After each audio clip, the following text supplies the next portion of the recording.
ગુજરાત સરકાર ગુજરાત પવિત્ર યાત્રાધામ વિકાસ બોર્ડ તથા શ્રી આશાસુરી અંબાજી માતા દેવાસ્થાન ટ્રસ્ટના સંયુક્ત ઉપક્રમે અંબાજી ખાતે શક્તિપીઠ પરિક્રમા મહોત્સવ 2025નું આયોજન કરાયું હતું। પવિત્ર યાત્રાધામ અને આદ્ય શક્તિપીઠ અંબાજી ખાતે 9 અને 11 ફેબ્રુઆરી દરમિયાન 3 દિવસીય પરિક્રમા મહોત્સવમાં મુખ્યમંત્રી ભૂપેન્દ્ર પટેલ શક્તિપીઠ પરિક્રમા મહોત્સવમાં જોડાયા હતા। સૌપ્રથમ મુખ્યમંત્રી ભૂપેન્દ્ર પટેલ અંબાજી ખાતે માં અંબાના દર્શન કર્યા। અંદાજિત 13 કરોડના ખર્ચે નવનિર્મિત સંસ્કૃત મહાવિદ્યાલયનું લોકાર્પણ કર્યું। મુખ્યમંત્રીના હસ્તે લોકાર્પણ થનાર નવનિર્મિત સંસ્કૃત મહાવિદ્યાલય બિલ્ડિંગ અંબાજી માતા દેવાસ્થાન ટ્રસ્ટના સ્વભંડોળમાંથી બનાવવામાં આવ્યું છે। અદ્યતન સુવિધાઓથી સજ્જ આ વિદ્યાલય સાથે છાત્રાલય પણ બનાવવામાં આવી છે। ત્યારબાદ મુખ્યમંત્રી 51 શક્તિપીઠ પરિક્રમા મહોત્સવમાં સહભાગી બન્યા હતા, જેમાં પાલખી યાત્રા તથા ઘંટી યાત્રાને પ્રસ્થાન કરાવી।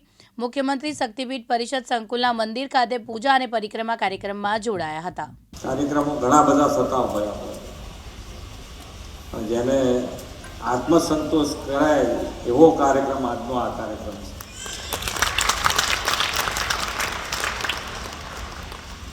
માનનીય વડાપ્રધાન શ્રી હર હંમેશ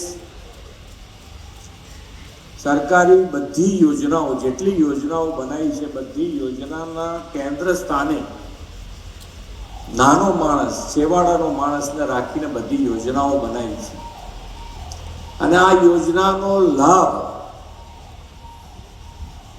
ઘેર બેઠા સરકાર પહોંચાડે એનું પણ આયોજન માન્ય નરેન્દ્રભાઈએ કર્યું। અને પહેલાં પણ એક વિકસિત ભારત વિકસિત ગુજરાત અંતર્ગત આખા રાજ્યમાં ગામે ગામ આ યાત્રા ગઈ।